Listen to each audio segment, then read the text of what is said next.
بسم الله والحمد لله. السلام عليكم مشاهدينا الأعزاء.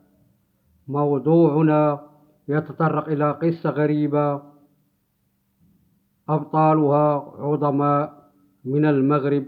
رجل صالح من أهل سوس فاتح جزر المالديف بلا قوة ولا سلاح، فاتح المالديف بقوة الله ودين الإسلام الحنيف.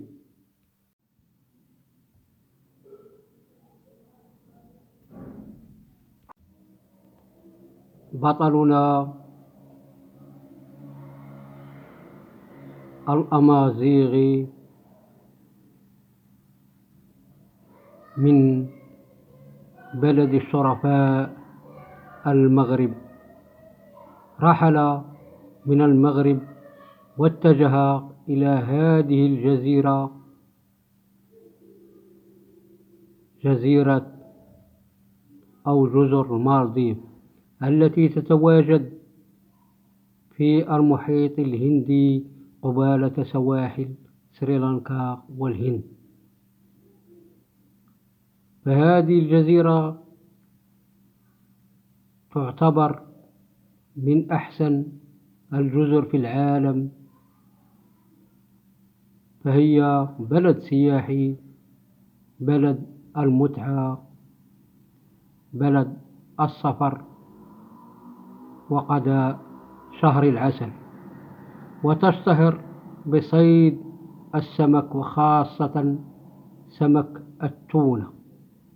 من هنا بدأت قصة بطلنا يوسف البربري كما يلقبونه أهل بلد المالديف.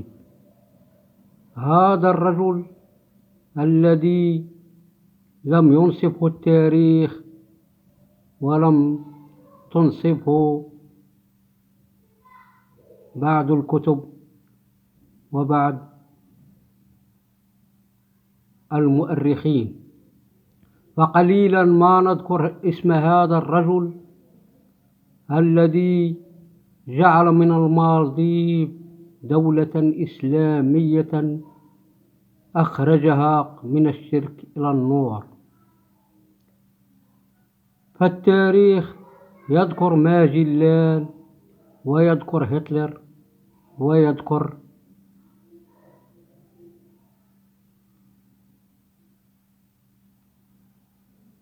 كريستوف كولومبوس ويذكر أسماء بصمت وحولت التاريخ. فهذا الرجل حول هذه المنطقة من منطقة ظلم وظلمات إلى منطقة نور، فأسلم على يديه عدد كبير، بل دولة بأكملها في شهر واحد، ألا وهو أبو بكر أو يوسف البربري. وقد بني له في هذه الدولة وفي عاصمتها مالي ضريحا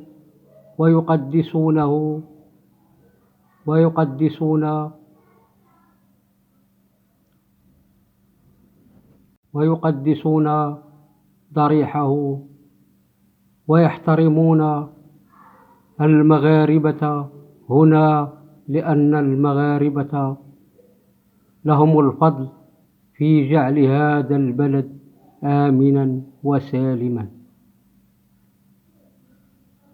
هذا البلد الذي أنعم الله عليه بالإسلام.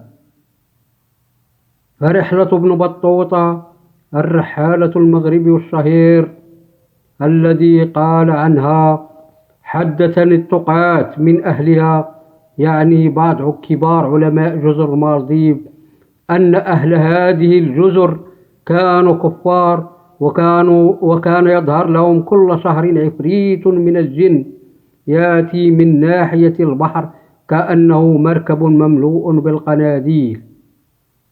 وكانت عادتهم إذا رأوه أخذوا جارية بكر فزينوها وأدخلوها إلى بيت الأصنام، وكان مبنيا على ضفة البحر، وله طاق ينظر إليه منها، ويتركونها هنالك ليلة ثم يأتون عند الصباح فيأخذونها مفتضة البكارة وميتة، ولا يزالون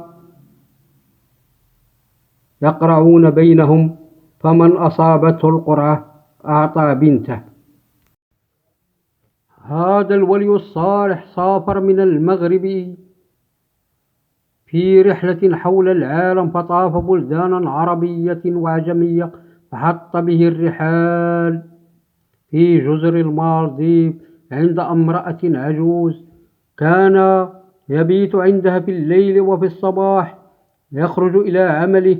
وذات يوم وهو في رجوع إلى بيت العجوز وجد أمام بيتها مجموعة من الناس وهي تبكي، فقال لها: يا أمة الله ما يبكيك؟ قالت: إنني لدي ابنة واحدة، وجاءت القرعة بابنتي هاته، وإني أخاف على ابنتي من الموت. وهي تبكي كأن عندهم مأتم، وحكت له القصة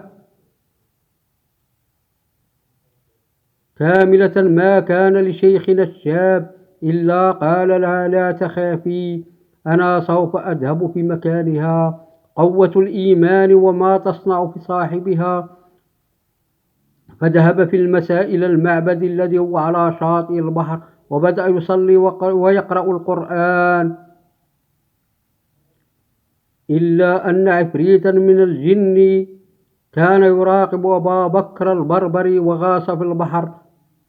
وفي الصباح أتى أهل البنت ومعهم العجوز وهي متعجبة مما حدث، فدعوه إلى الحضور عند الملك، فتعجب الملك مما حدث، فدعاه أبو بكر البربري إلى الإسلام، فقال له الملك: إذا فعلت ذلك مرة أخرى سوف أسلم.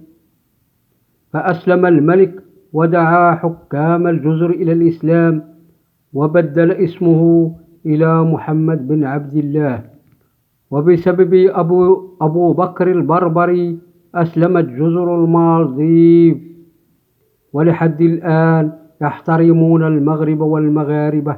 فطريقة إسلام المالديف غريبة وعجيبة، فكان إسلام الجزر بحوالي قرنين من ولادة ابن بطوطة، ونتمنى أن أكون قد أصبت، لأننا لا نعرف الكثير عن إسلام المالديف، لأن المراجع التاريخية وشحيحة. والله أعلم بقصة أبو بكر البربري وكيف أسلم أهل المالديف، هل هو مغربي فعلا أو صومالي؟